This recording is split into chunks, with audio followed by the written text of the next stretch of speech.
ಓಂ ಶಂಕರಂ ಶಂಕರಾಚಾರ್ಯಂ ಕೇಶವಂ ಬಾದರಾಯಣಂ ಸೂತ್ರಭಾಷ್ಯಕೃತೌ ವಂದೇ ಭಗವಂತೌ ಪುನಃ ಪುನಃ ಭಗವಂತೌ ಪುನಃ ಪುನಃ.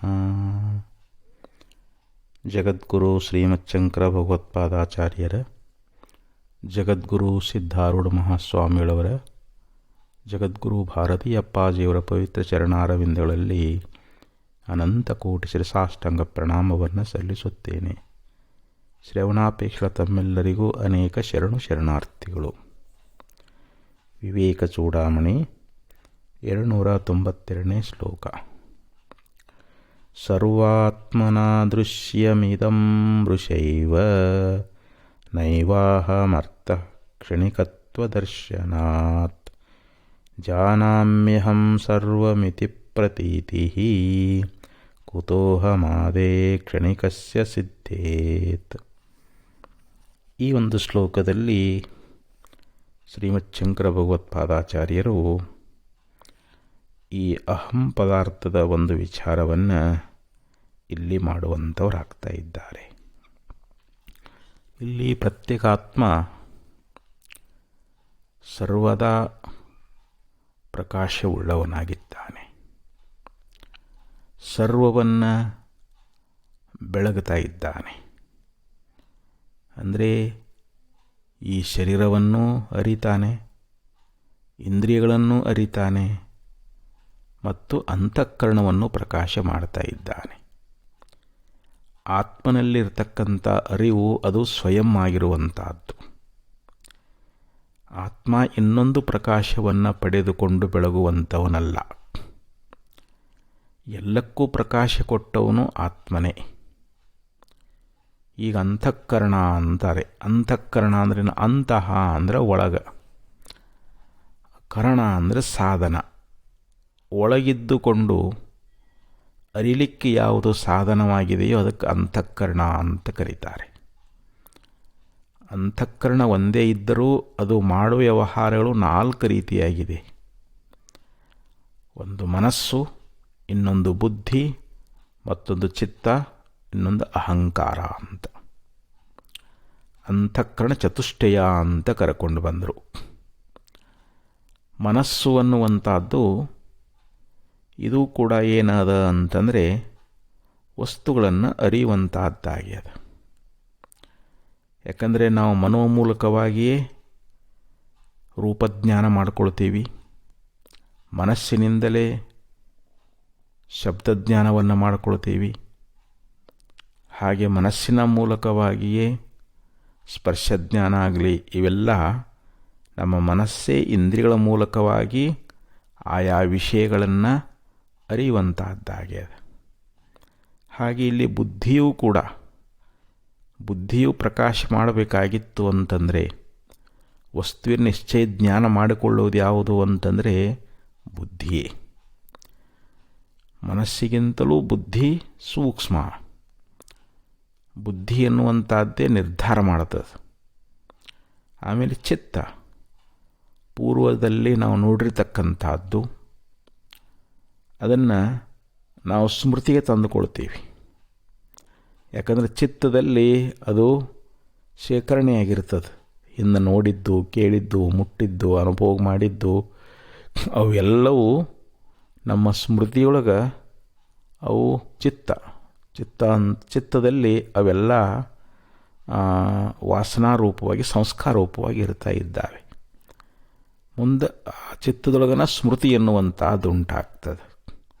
ಹಿಂದೆ ನೋಡಿದ್ದರ ಸ್ಮರಣೆ ಎನ್ನುವಂಥದ್ದು ನಮಗೆ ಬರ್ತದೆ. ಹಿಂದೆ ಕೇಳಿದ್ದಾಗಲಿ, ಹಿಂದೇನು ಅನುಭವ ಮಾಡಿರ್ತೀವಿ ಅದು ನಮ್ಮ ಚಿತ್ತದಲ್ಲಿ ಸ್ಮೃತಿಗೆ ಬರ್ತದೆ. ಇನ್ನು ಅಹಂಕಾರ, ಇಲ್ಲಿ ನಾನು ಅಂಥೇಳಿ ಈ ಅಹಂಕಾರ ಅನ್ನುವಂಥದ್ದು ನಮಗೆ ತೋರ್ತದೆ. ನಾವು ಅಭಿಮಾನ ಮಾಡ್ತೀವಿ. ನಾನು ಧನವಂತ, ನಾನು ವಿದ್ಯಾವಂತ, ನಾನು ರೂಪವಂತ, ನಾನು ಯೌವನವಂತ. ನೋಡಿ, ನಾನು ಅನ್ನುವಂಥ ಈ ಅಹಂಕಾರ ಅನ್ನುವಂಥದ್ದು, ಹೀಗೆ 4 ಇವುಗಳಿಗೆ ಅಂತಃಕರಣ ಚತುಷ್ಟಯ ಅಂತ ಕರೀತಾ ಇದ್ದಾರೆ. ಇವು ಒಂದೊಂದು ವ್ಯವಹಾರ ಮಾಡಿದಾಗ ಒಂದೊಂದು ಹೆಸರು. ಸಂಕಲ್ಪ ಮಾಡಿದಾಗ ಮನಸ್ಸು, ನಿಶ್ಚಯ ಮಾಡಿಕೊಂಡಾಗ ಬುದ್ಧಿ, ಪೂರ್ವದಲ್ಲಿ ನೋಡಿದ್ದು ಕೇಳಿದ್ದು ಮುಟ್ಟಿದ್ದು ಅನುಭವಿಸಿದ್ದು ಅದನ್ನು ಸ್ಮರಣೆ ಮಾಡಿಕೊಂಡಾಗ ಚಿತ್ತ, ನಾನು ಅಂತ ಅಭಿಮಾನ ಮಾಡಿಕೊಂಡಾಗ ಅಹಂಕಾರ. ಇವು ಆತ್ಮನಿಗೆ ಅತೀ ಸಮೀಪದ. ಆತ್ಮನ ಸನ್ನಿಧಿಯಲ್ಲಿರುವುದರಿಂದ ಆತ್ಮನ ಅರಿವನ್ನು ಪಡ್ಕೊಂಡಾವು. ಬುದ್ಧಿ ಆಗಲಿ ಮನಸ್ಸಾಗಲಿ ಇವು ವಸ್ತುಗಳನ್ನು ಅರಿಬೇಕಾಗಿತ್ತು ಅಂತಂದರೆ ಇವುಗಳಲ್ಲಿ ಸ್ವತಃ ಅರಿಯುವತನ ಅನ್ನುವಂಥದ್ದಿಲ್ಲ. ಆತ್ಮ ಅರುಸ್ವರೂಪನಾಗಿರುವುದರಿಂದ, ಆತ್ಮನ ಸಾಮೀಪ್ಯ ಇರುವುದರಿಂದ, ಹೆಂಗೆ ಸೂಜಿಗಲ್ಲಿನ ಸಂಪರ್ಕದಲ್ಲಿ ಬಂದಿರತಕ್ಕಂಥ ಕಬ್ಬಿಣದ ಚೂರುಗಳು ಯಾವ ರೀತಿಯಾಗಿ ಚಲನವಲನವುಳ್ಳವುಗಳಾಗ್ತಾ ಇದ್ದಾವೆಯೋ, ಕಬ್ಬಿಣದ ಚೂರುಗಳು ಜಡ ಅದಾವು, ಅವು ಸ್ವತಃ ಚಲಿಸಲಾರವು. ಅದೇ ನಾವು ಅಯಸ್ಕಾಂತ ಅಥವಾ ಸೂಜಿಗಲ್ಲನ್ನು ಪಕ್ಕದಲ್ಲಿ ಇಟ್ಟಾಗ ಅದರ ಒಂದು ಸಾಮೀಪ್ಯ, ಅದರ ಒಂದು ಸಂಪರ್ಕದಿಂದ ಅವು ಅತ್ತ ಇತ್ತ ಹೊಯ್ದಾಡ್ತಾ ಇದ್ದಾವೆ, ಚಲಿಸ್ತಾ ಇದ್ದಾವೆ. ಹಾಗೆ ಆತ್ಮನ ಸನ್ನಿಧಿಯಲ್ಲಿರ್ತಕ್ಕಂಥ ಬುದ್ಧಿಯಾಗಲಿ ಮನಸ್ಸಾಗಲಿ ಚಿತ್ತಾಗಲಿ ಅಹಂಕಾರ ಆಗಲಿ ಇವು ಸ್ವತಃ ಜಡ ಇದ್ದಾಗ್ಯೂ ಇವು ಆತ್ಮನಿಗೆ ಸಮೀಪ ಇರುವುದರಿಂದ ಆತ್ಮನ ಅರಿವನ್ನು, ಆತ್ಮನ ಒಂದು ಪ್ರಕಾಶವನ್ನು ಪಡ್ಕೊಂಡು ಇವು ಕೂಡ ಆತ್ಮನಂತೆ ವರ್ತಿಸ್ತಾ ಇದ್ದಾವೆ.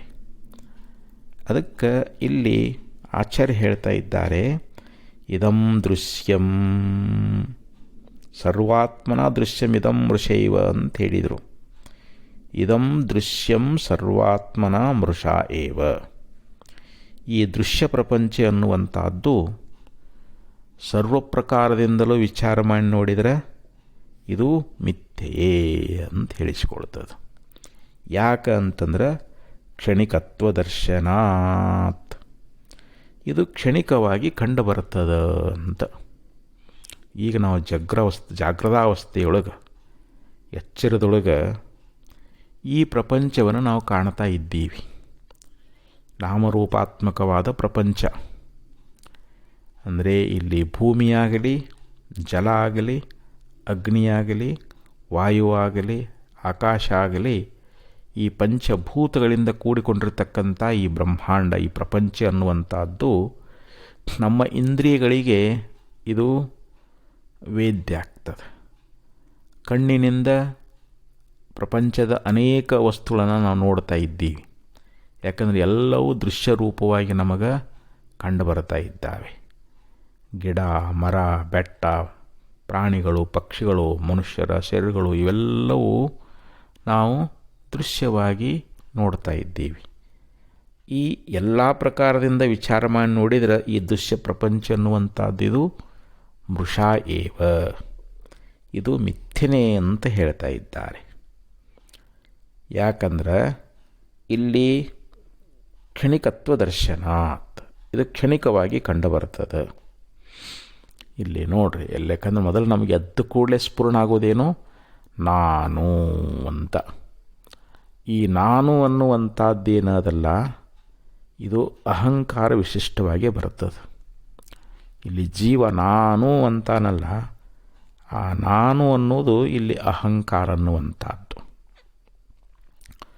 ಈ ನಾನು ಅನ್ನುವಂಥ ಏನೋ ಒಂದು ಪದಾರ್ಥ ಅನ್ನುವಂಥದ್ದಲ್ಲ, ಅದು ವಾಸ್ತವಿಕವಾಗಿ ಇಲ್ಲ ಅಂತ ಹೇಳ್ತಾ ಇದ್ದಾರೆ. ಅಹಂ ಅರ್ಥಃ ನ ಏವ, ಇಲ್ಲಿ ಅಹಂ ಪದಾರ್ಥ ಅನ್ನುವಂಥದ್ದು ಇಲ್ಲವೇ ಇಲ್ಲ.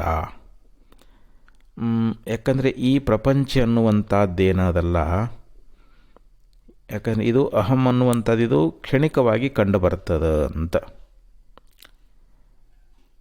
ಈ ದೃಶ್ಯವಾದ ಪ್ರಪಂಚ ಅನ್ನುವಂಥದ್ದು ಇದು ಮಿಥ್ಯ. ಯಾಕಂದರೆ ನಾನು ಅನ್ನುವಂಥ ಇಲ್ಲಿ ಪದಾರ್ಥ ಅನ್ನುವಂಥದ್ದು ಇಲ್ಲವೇ ಇಲ್ಲ. ಈಗ ಎಚ್ಚರದೊಳಗೆ ಮಾತ್ರ ನಾವೇನು ಮಾಡ್ತೀವಿ, ನಾನು ಎಲ್ಲವನ್ನು ತಿಳಿಯುತ್ತೇನೆ ಅಂತ ಹೇಳ್ತೀವಿ. ನೈವಾಹಮರ್ಥ ಕ್ಷಣಿಕತ್ವ ದರ್ಶನಾತ್ ಜಾನಾಮ್ಯಹಂ ಸರ್ವಮಿತಿ ಪ್ರತೀತಿ. ಅಂದರೆ ನಾನು ಎಲ್ಲವನ್ನ ತಿಳಿತೀನಿ ಎನ್ನುವಂಥ ಈ ಪ್ರತೀತಿ ಅನ್ನುವಂಥದ್ದು ಕುತೋಹಮಾದೇ ಕ್ಷಣಿಕಶ್ಯ ಸಿದ್ಧೇತ್. ಇಲ್ಲಿ ನಾನು ಎಲ್ಲವನ್ನು ತಿಳಿತೀನಿ ಅಂತ ಹೇಳ್ತಾನೆ. ಎಚ್ಚರಾವಸ್ಥೆಯೊಳಗೆ ನಾನು ಎಲ್ಲವನ್ನು ತಿಳಿತೀನಿ ಅಂಥೇಳಿ ಅಂತ ಇದ್ದಾನಲ್ಲ, ಇದರ ಒಂದು ಪ್ರತೀತಿ ಅನ್ನುವಂಥದ್ದು ಈ ಕ್ಷಣಿಕವಾಗಿರತಕ್ಕಂಥ ಯಾವ ಅಹಂಕಾರವೇ ಮೊದಲಾದವುಗಳಿಗೆ ಹೆಂಗೆ ಸಿದ್ಧಿಸ್ತದ ಅಂತ ಕೇಳ್ತಾರೆ. ಕುತೋಹಮಾದೆ ಕ್ಷಣಿಕಸ್ಯ ಸಿದ್ಧೇತ. ಯಾಕಂದರೆ ಈ ಅಹಂಕಾರ ಅನ್ನುವಂಥದ್ದು ಇದು ಕ್ಷಣಿಕವಾಗಿರತಕ್ಕಂಥದ್ದು. ಅಹಂಕಾರಾದಿಗಳಲ್ಲಿ ನಾನು ತಿಳಿಯುತ್ತೇನೆ ಅನ್ನುವಂಥದ್ದು ಇದು ಕ್ಷಣಿಕವಾಗಿರುವುದರಿಂದ ಹೆಂಗೆ ಸಿದ್ಧಿಸ್ತದ ಅಂತ ಹೇಳ್ತಾ ಇದ್ದಾರೆ. ಅಂದರೆ ತಿಳಿಯುವಿಕೆ ಎನ್ನುವಂಥದ್ದು, ನಾನು ತಿಳಿಯುತ್ತೇನೆ ಅಂತಂತಾನಲ್ಲ, ಆ ತಿಳಿಯುವಿಕೆ ಎನ್ನುವಂಥದ್ದು ಅಹಂಕಾರಾದಿಗಳಲ್ಲಿ ಸಿದ್ಧಿಸಲಿಕ್ಕೆ ಸಾಧ್ಯವಿಲ್ಲ.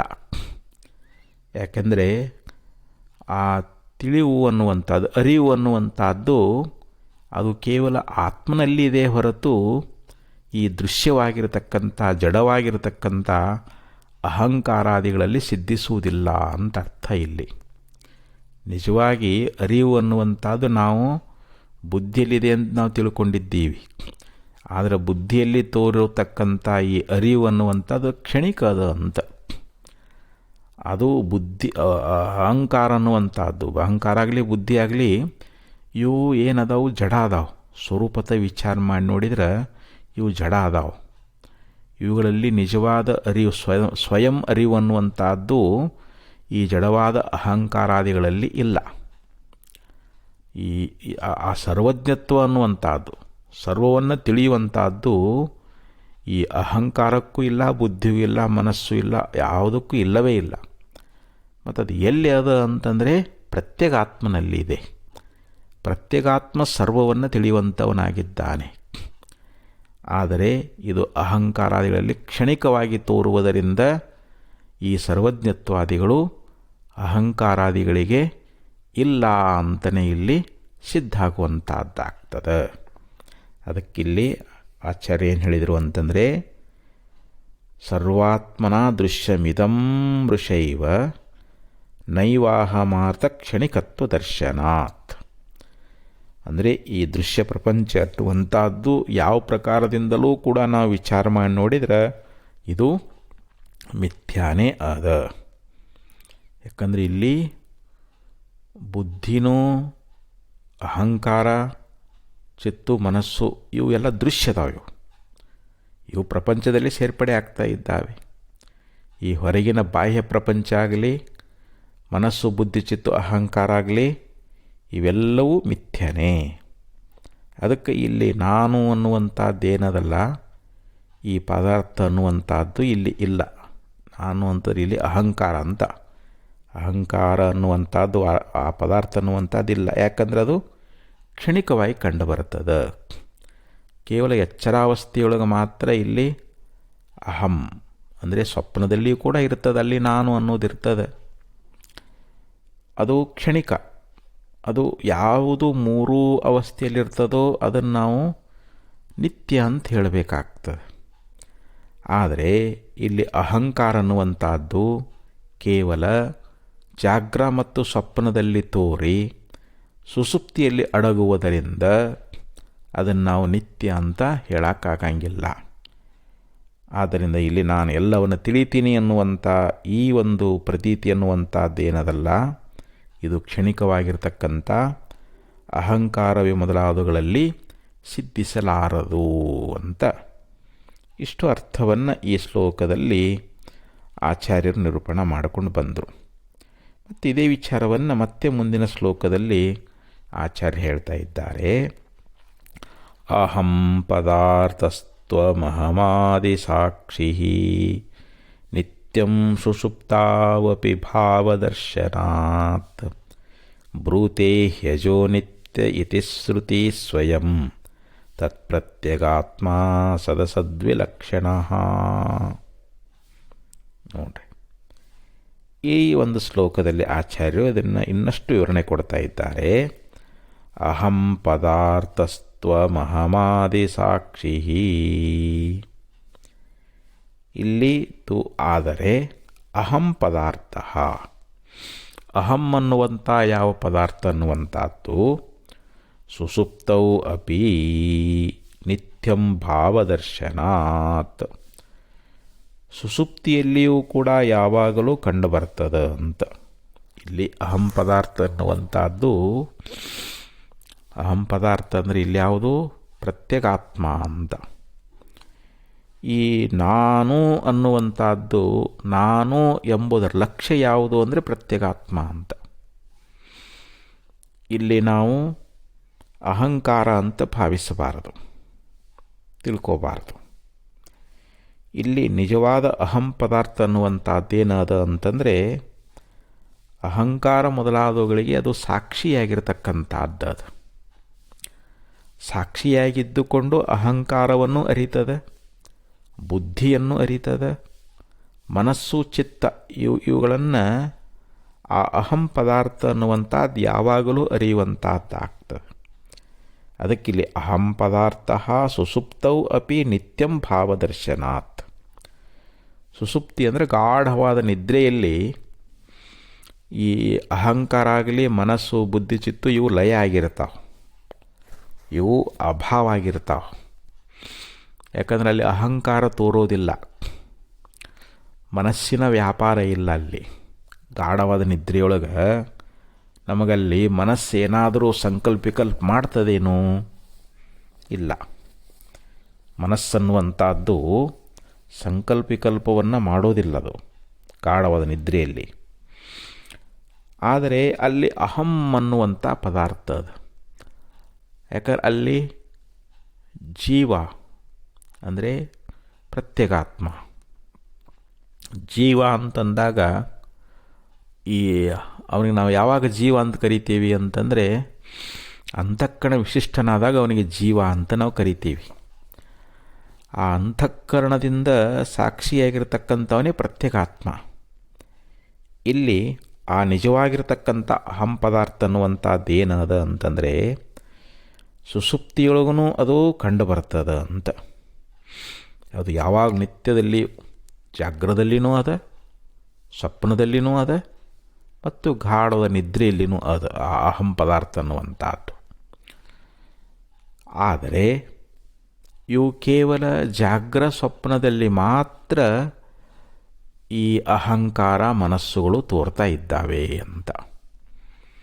ಯಾಕಂದರೆ ಸ್ವಪ್ನದಲ್ಲಿಯೂ ಕೂಡ ನಾವು ಅರಿತೀವಲ್ಲ, ಅಲ್ಲಿ ನಾನು ನಾನು ಅನ್ನುವಂಥ ವ್ಯವಹಾರ ಅದು. ಯಾಕಂದರೆ ಅಲ್ಲಿ ಅಹಂಕಾರ ವಿಶಿಷ್ಟನಾಗಿ ಜೀವ ಸ್ವಪ್ನ ಪ್ರಪಂಚವನ್ನು ಕಾಣ್ತಾ ಇದ್ದಾನೆ.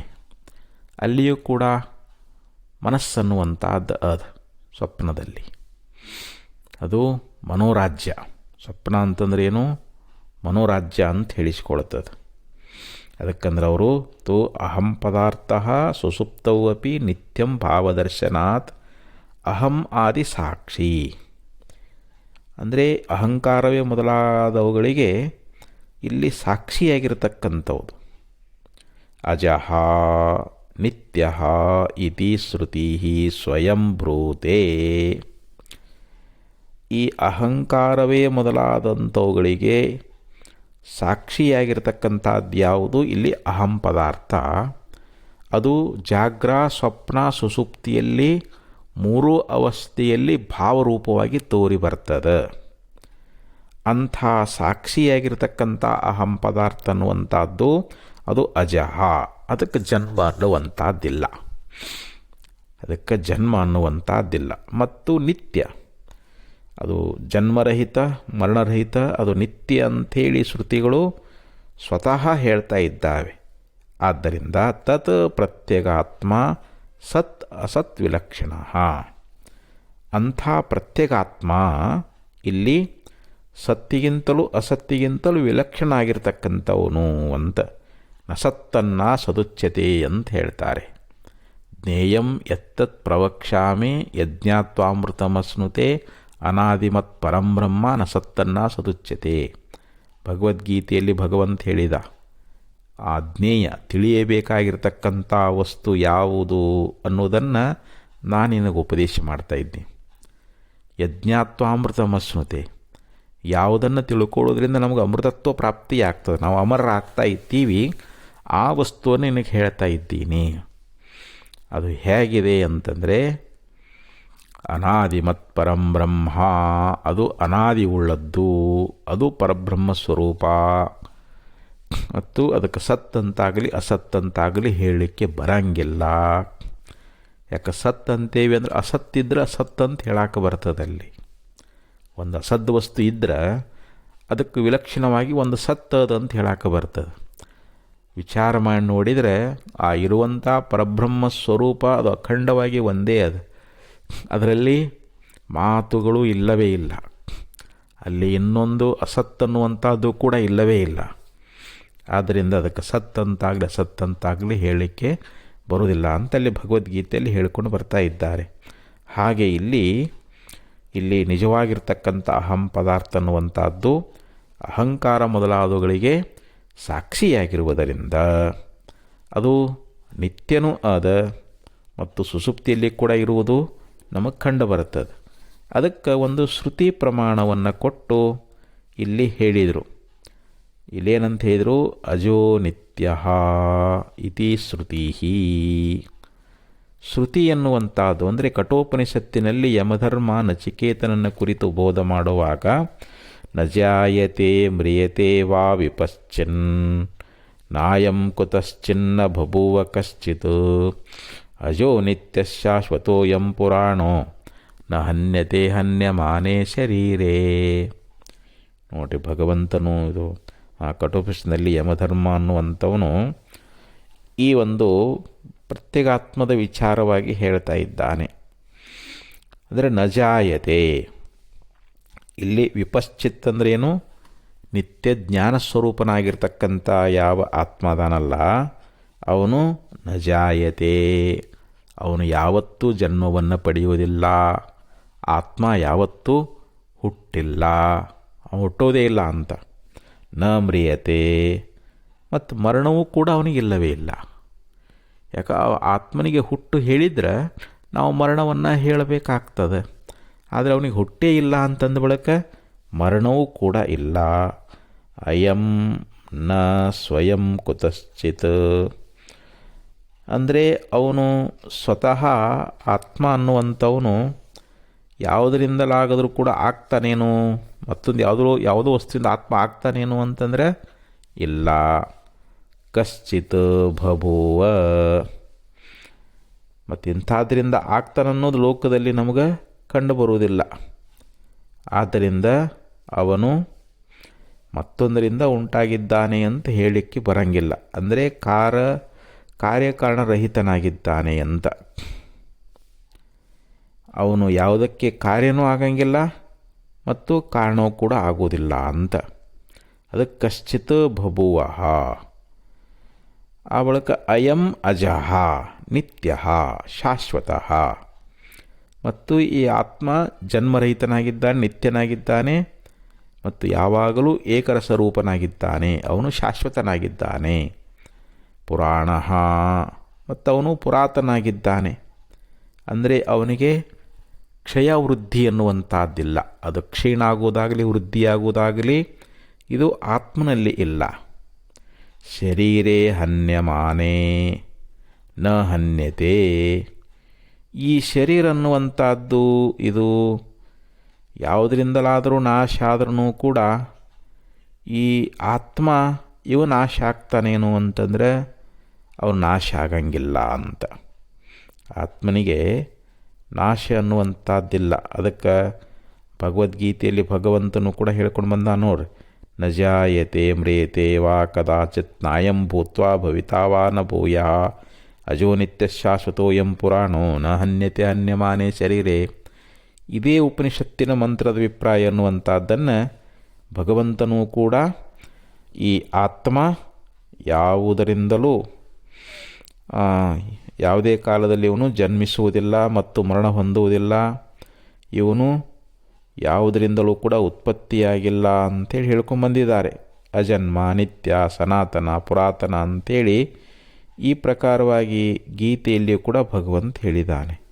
ನಾವು ಶರೀರವನ್ನು ಕೊಲ್ಲಬಹುದು, ಶರೀರವನ್ನು ನಾವು ಸಾಯಿಸಬಹುದು, ಆದರೆ ಆತ್ಮನನ್ನು ಸಾಯಿಸಲಿಕ್ಕೆ ಆಗೋದಿಲ್ಲ. ಯಾಕಂದರೆ ಆತ್ಮ ನಿರವಯವದಾನ. ಅವನು ಅವನಲ್ಲಿ ವೃದ್ಧಿ ಕ್ಷೀಣ ಅನ್ನುವಂಥದ್ದಿಲ್ಲ.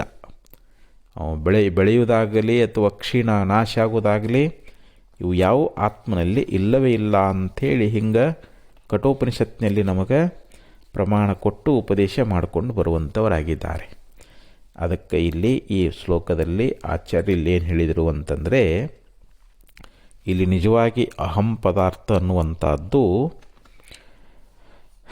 ಇಲ್ಲಿ ಯಾವುದಪ್ಪ ಅಂತಂದರೆ ಪ್ರತ್ಯೇಗಾತ್ಮ. ಯಾಕಂದರೆ ಅಹಂ ಅನ್ನೋದರ ಲಕ್ಷ್ಯವೇ ಇಲ್ಲಿ ಪ್ರತ್ಯೇಗಾತ್ಮ. ಆ ಪ್ರತ್ಯೇಗಾತ್ಮನೇ ಇಲ್ಲಿ ಸ್ವಯಂ ಪ್ರಕಾಶನಾಗಿ ಸರ್ವ ಅವಸ್ಥೆಗಳನ್ನು ಪ್ರಕಾಶ ಮಾಡುವಂಥವನಾಗಿದ್ದಾನೆ. ಅದಕ್ಕೆ ಜಾಗ್ರತ್ ಸ್ವಪ್ನ ಸುಸುಪ್ತ್ಯಾದಿ ಯತ್ ಪ್ರಕಾಶಂ ಪ್ರಕಾಶತೆ ತದ್ ಬ್ರಹ್ಮಮಿತಿ ಜ್ಞಾತ್ವ ಸರ್ವಬಂಧೈ ಪ್ರಮುಚ್ಯತೆ ಅಂತ ಶ್ರುತಿ ಹೇಳ್ತದೆ. ಅಂದರೆ ಇಲ್ಲಿ ಜಾಗ್ರತ್ ಸ್ವಪ್ನ ಸುಸುಪ್ತ್ಯಾದಿ, ಜಾಗ್ರ ಸ್ವಪ್ನ ಸುಸುಪ್ತಿ ಎನ್ನುವಂಥ ಮೂರು ಅವಸ್ಥೆಗಳನ್ನು ಯತ್ ಪ್ರಕಾಶಂ ಪ್ರಕಾಶತೆ, ಯಾವ ಪ್ರಕಾಶವು ಪ್ರಕಾಶಿಸುತ್ತದೆಯೋ, ಅಂದರೆ ಇಲ್ಲಿ ಆತ್ಮ ಪ್ರಕಾಶವೇ ಜಾಗ್ರವನ್ನು ಪ್ರಕಾಶ ಮಾಡ್ತದೆ, ಸ್ವಪ್ನವನ್ನು ಪ್ರಕಾಶ ಮಾಡ್ತದೆ, ಗಾಢ ನಿದ್ರೆಯನ್ನು ಪ್ರಕಾಶ ಮಾಡ್ತದೆ. ಅಂದರೆ ಇಲ್ಲಿ ಅಹಂ ಪದಾರ್ಥ ಅಂದರೆ ಯಾವುದು? ಪ್ರತ್ಯೇಗಾತ್ಮ. ಪ್ರತ್ಯೇಗಾತ್ಮ ಮೂರು ಅವಸ್ಥೆಯಲ್ಲಿದ್ದುಕೊಂಡು ಭಾವರೂಪನಾಗಿ ಸರ್ವವನ್ನು ಪ್ರಕಾಶ ಮಾಡುವವನಾಗಿದ್ದಾನೆ ಅಂತ.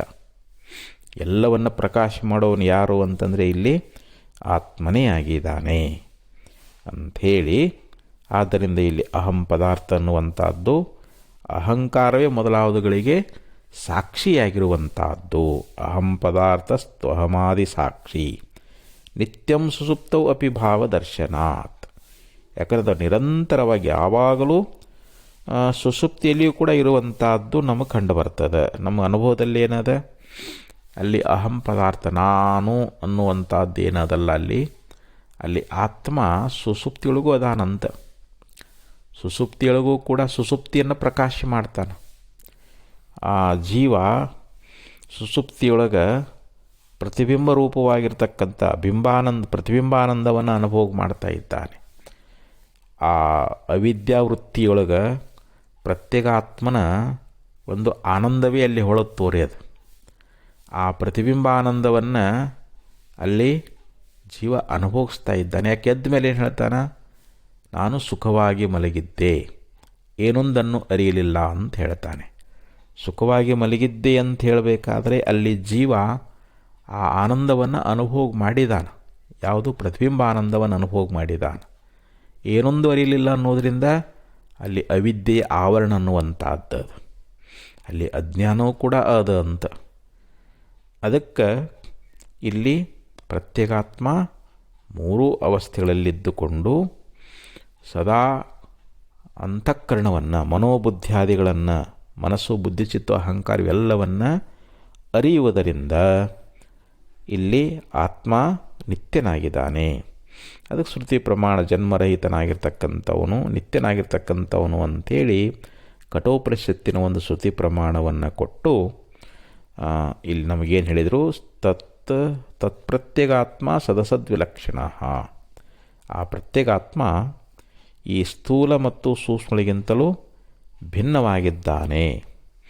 ಈ ಸ್ಥೂಲವಾದ ಶರೀರ ಆಗಲಿ, ಸೂಕ್ಷ್ಮವಾಗಿರ್ತಕ್ಕಂಥ ಸೂಕ್ಷ್ಮ ಶರೀರ ಅನ್ನುವಂಥದ್ದು, ಇಲ್ಲಿ ಅಂತಃಕರಣ ಅನ್ನುವಂಥದ್ದು. ಸೂಕ್ಷ್ಮ ಶರೀರ ಅಂತಂದರೆ ಏನು? 17 ತತ್ವಗಳಿಂದ ಕೂಡಿಕೊಂಡಿರ್ತಕ್ಕಂಥದ್ದು ಸೂಕ್ಷ್ಮ ಶರೀರ ಅಂತ ಹೇಳಿಸ್ಕೊಳ್ತದೆ. ಪಂಚಜ್ಞಾನೇಂದ್ರಿಯ, ಪಂಚಕರ್ಮೇಂದ್ರಿಯ ಮತ್ತು ಪಂಚಪ್ರಾಣಗಳು, ಮನಸ್ಸು ಮತ್ತು ಬುದ್ಧಿ, ಇವುಗಳಿಂದ ಕೂಡಿಕೊಂಡಿರ್ತಕ್ಕಂಥದ್ದು ಸೂಕ್ಷ್ಮ ಶರೀರ ಅಂತ ಹೇಳಿಸ್ಕೊಳ್ತದೆ. ಈ ಸ್ಥೂಲ ಶರೀರ ಇದು 25 ತತ್ವಗಳಿಂದ ಕೂಡಿಕೊಂಡದು. ಆದ್ದರಿಂದ ಈ ಪ್ರತ್ಯೇಗಾತ್ಮ ಈ ಸ್ಥೂಲ ಮತ್ತು ಸೂಕ್ಷ್ಮಗಳಿಗಿಂತಲೂ ಭಿನ್ನನಾಗಿರುವಂಥವನಾಗಿದ್ದಾನೆ. ಇದಕ್ಕೆ ಬೇರೆಯೇ ಅದಾನ ಅಂತ. ಆದರೆ ನಾವೇನು ತಿಳ್ಕೊಂಡಿದ್ದೀವಿ? ಅಜ್ಞಾನದಿಂದ ನಮ್ಮ ಸ್ವರೂಪದ ನಾವು ವಿಚಾರವನ್ನು ಮಾಡಿಕೊಳ್ಳಲಾರದೆ ನಾವೇನಂತೀವಿ ಅಂತಂದರೆ ಇದೇ ನಾನು ಅಂತ ತಿಳ್ಕೊಂಬಿಟ್ಟಿದ್ದೇವೆ. ಯಾವುದು? ಈ ಅಂತಃಕರಣದಲ್ಲಿ ತಾದಾತ್ಮ ಭಾವವುಳ್ಳವರಾಗಿದ್ದೇವೆ. ಅಹಂಕಾರವೇ ನಾನು ಅಂತ ತಿಳ್ಕೊಂಡೇವಿ. ಮನಸ್ಸು ಬುದ್ಧಿ ಚಿತ್ತು ಇವೇ ನಾನು ಅಂತ ತಿಳ್ಕೊಂಡಿದ್ದೀವಿ. ದೇಹದಲ್ಲಿ ಅಭಿಮಾನವುಳ್ಳವರಾಗಿದ್ದೀವಿ. ಆದ್ದರಿಂದ ಈ ಸ್ಥೂಲ ಶರೀರಕ್ಕಿಂತಲೂ ಸೂಕ್ಷ್ಮ ಶರೀರಕ್ಕಿಂತಲೂ ಅಂದರೆ ಅಂತಃಕರಣಾದಿಗಳಿಗೆ ಭಿನ್ನನಾಗಿ ಪ್ರತ್ಯೇಗಾತ್ಮ ಅಹಂ ಪದಾರ್ಥ ಅನ್ನುವಂಥದ್ದು ಇದೆ ಎನ್ನುವಂಥದ್ದು ಇಲ್ಲಿ ಸಿದ್ಧವಾಗುವಂಥದ್ದಾಗ್ತದೆ ಅಂಥೇಳಿ ಈ ಶ್ಲೋಕದಲ್ಲಿ ಆಚಾರ್ಯರು ಉಪದೇಶವನ್ನು ಮಾಡುವಂಥವರಾದರು. ಮತ್ತು ಮುಂದಿನ ಶ್ಲೋಕದೊಳಗಿನ ವಿಚಾರವನ್ನು ನಾಳೆ ಚಿಂತನೆ ಮಾಡೋಣ ಅಂತ ಹೇಳ್ತಾ ಈ 2 ನುಡಿಗಳ ಸದ್ಗುರುಗಳನ್ನು ಕರ್ಪಿಸಿ ವಿರಮಿಸ್ತಾ ಇದ್ದೇನೆ. ಓಂ ತತ್ಸತ್.